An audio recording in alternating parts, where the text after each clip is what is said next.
Hello dear student, आज हम देखने वाले हैं क्लास 10th मैथमेटिक्स के अंतर्गत बहुत ही महत्वपूर्ण सवाल को ठीक है, जो कि मोस्ट इंपॉर्टेंट है।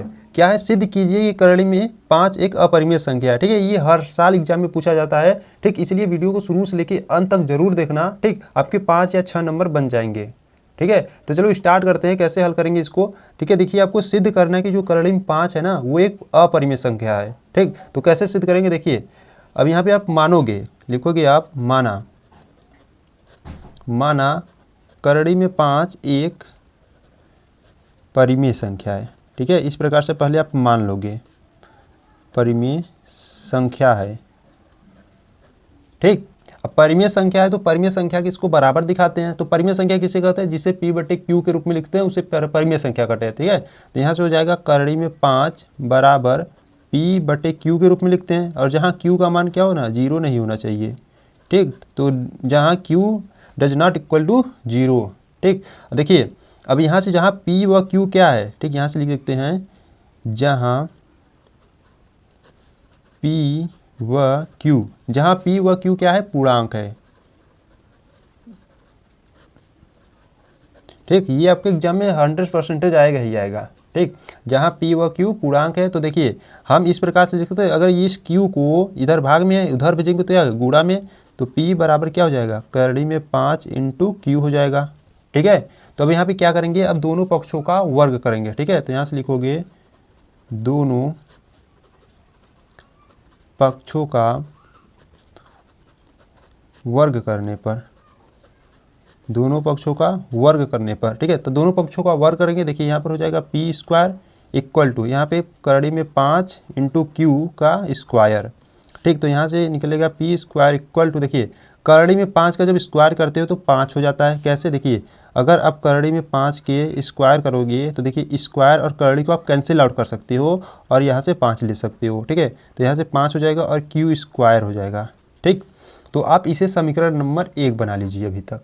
ठीक, क्योंकि आगे काम देगा।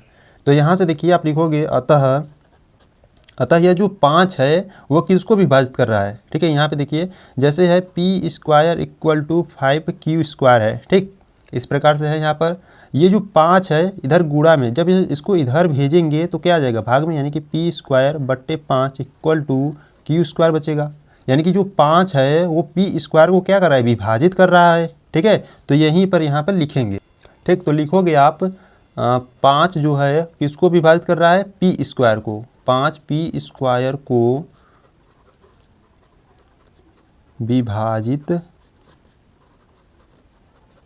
करता है। ठीक है, अब देखिए 5 जो है p स्क्वायर को विभाजित कर रहा है, तो जो 5 है वो p को भी विभाजित करेगा। ठीक है, तो यहाँ से लिखोगे जो 5 है वो p को भी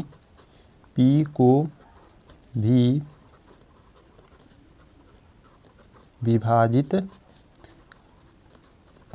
करेगा। ठीक है, तो इसे समीकरण नंबर आप 2 मान लीजिएगा। ठीक, क्योंकि आगे काम देगा।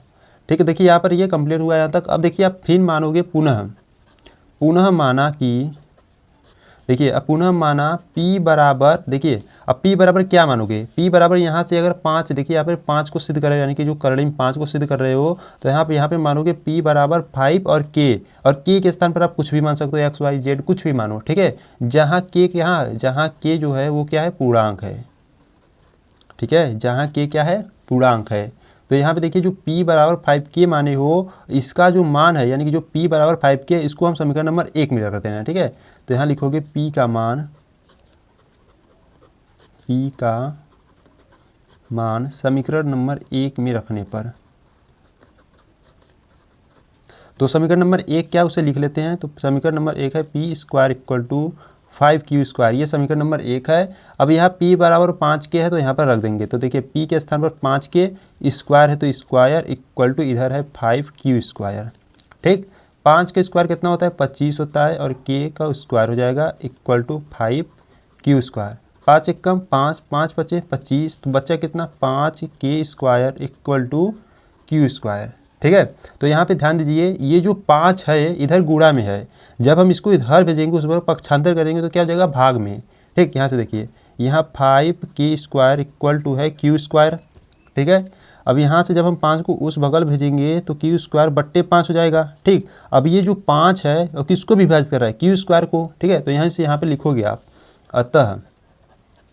अतः जो 5 है वो क्यू स्क्वायर को विभाजित करता है।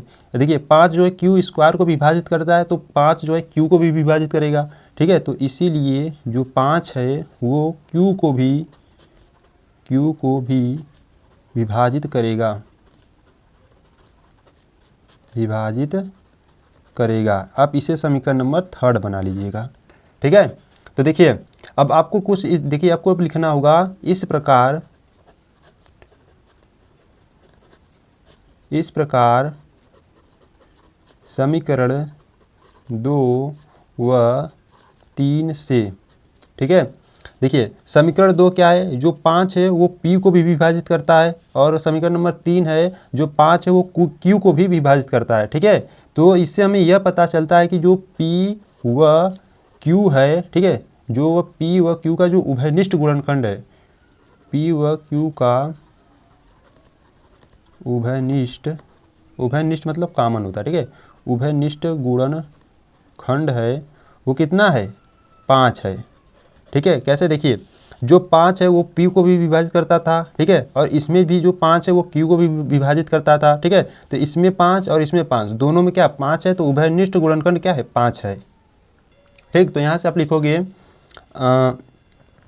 अतः यहाँ से देखिए P व Q का उभयनिष्ठ गुणनखंड क्या है, 5 है। ठीक है, जो यहाँ पे इसे काटो, जो हमारी कल्पना के विपरीत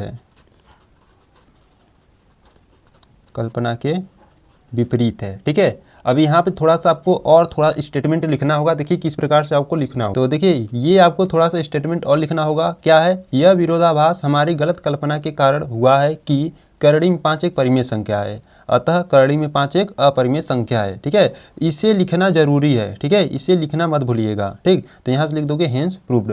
ठीक, तो उम्मीद है आपको क्वेश्चन नंबर ये जो सिद्ध कीजिए करड़ी में 5 एक अपरिमेय संख्या अच्छे समझ में आया होगा। ठीक है, तो वीडियो अच्छा लगे तो वीडियो को लाइक कर देना, चैनल पर नए हो तो चैनल को सब्सक्राइब कर देना। ठीक है, तो मिलते हैं नेक्स्ट वीडियो में, तब तक के लिए जय हिंद, जय भारत, वंदे मातरम।